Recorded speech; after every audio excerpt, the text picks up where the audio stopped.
王爷，别丢下我！浣碧为什么不愿意独活？难道当一个有钱有权有儿的快乐小寡妇不好吗？这期咱们就来唠唠浣碧为什么选择撞棺而亡。首先，浣碧的心愿已了，并且她已经没了活下去的信念。纵观全剧，咱们可以知道浣碧最大的心愿就是给她娘争一个名分。这也是为什么当初浣碧会和曹贵人勾搭在一起。虽然她嘴上说着借曹贵人之手引起皇上的注意，但是成为皇上的妃嫔不是浣碧的最终目的，她真正的目的是希望通过获宠来为她母亲证明。而这一点在甄嬛与浣碧展开坦白局的时候，甄嬛直接点了出来。甄嬛一个旁人都清楚浣碧的心愿，可见浣碧特别想给她母亲证明，而甄嬛也愿意成全她。所以当小象事件发生的时候，甄嬛恳请皇上同意，让浣碧以钮祜禄家二小姐的身份嫁入果郡王府。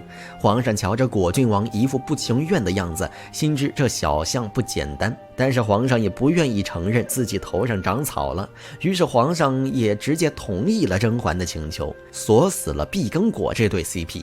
事后内务府的人准备了3个从玉的名字请浣碧选，浣碧瞧着玉磬、玉隐、玉巧这3个字儿都是从玉不从女，于是浣碧抱怨这一点都不像钮祜禄家的亲生女儿。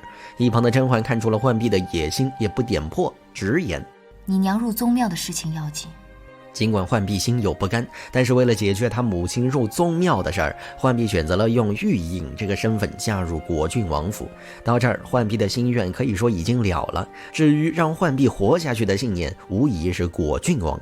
对浣碧来说，果郡王就是她的光，是她的电，是她唯一的神话。自从自己穿绿带红被皇上吐槽，又被果郡王用人好看穿什么都好看夸奖之后，浣碧便对果郡王动心了。人人都说叶澜依对果郡王爱到了极致，殊不知浣碧也是如此。当他得知果郡王命丧归途的时候，他整个人瘫坐在地。当他听到槿汐劝甄嬛打掉果郡王的孩子时，他急切地跑去劝甄嬛留下这个孩子。张姐，你不能喝这个药啊，你要保住这个孩子，这可是王爷唯一的骨肉，你不能不要他。劝自己同父异母的姐姐留下自己喜欢的人的孩子，这难道还不能说明浣碧爱惨了果郡王吗？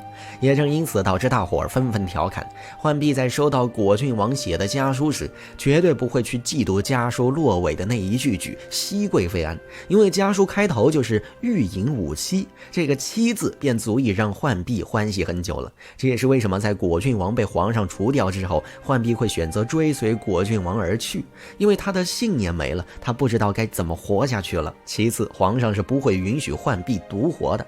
别看皇上当初磕碧根果磕得这么起劲，实际上在果郡王死的那一刻起，皇上就已经在想用什么理由除掉浣碧了。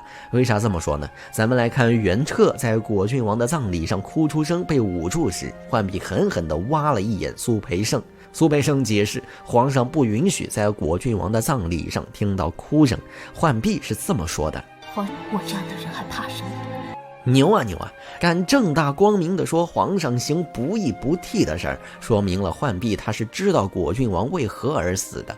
也正是因为浣碧清楚这里边的原因，皇上才容不下他。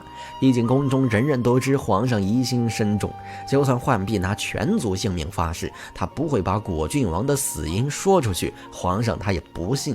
正所谓只有死人才能保守住秘密，所以浣碧是一定会死的。按照浣碧的性子，与其让皇上随便找一个理由把自己解决，倒不如自己先动手了。